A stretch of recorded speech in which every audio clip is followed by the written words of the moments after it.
yoki bo'lmasam Hudaybiya sulhiga qaranglar. Kunimizga solishtirib beraman-da, qarang.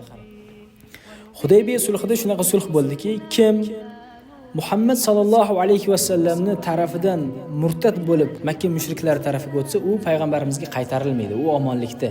Makka mushriklarining qo'lida omonlikda. Agarda biror kimsa botil ahlini, mushriklarning ichidan hidoyatlanib payg'ambarimiz safiga o'tadigan bo'lsa, u mushriklarga qaytarib berilishi kerak bo'lardi, subhanalloh. Kunimizda ham botil ahlining ichidan biror inson bu saroy mullalari bizani aldayotgan ekan-ku.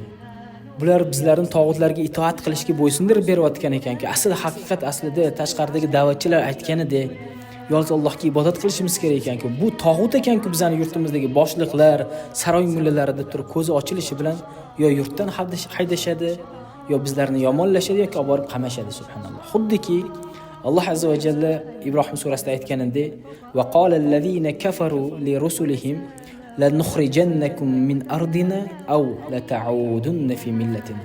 Kofir bo'lgan kimsalar ularga elchi qilib yuborilgan rasullarga aytishardiki, yo sizlarni yurtimizdan quvib chiqaramiz yoki bo'lsa bizani millatimizga, bizani dinimizga, kofirlik diniga, mushriklik diniga qaytasizlar. Allohga osiy bo'lasizlar, demokrat bo'lasizlar, tog'utlarga, xalqni bo'ysundiruvchilardan bo'lasizlar deb shart qo'yishga.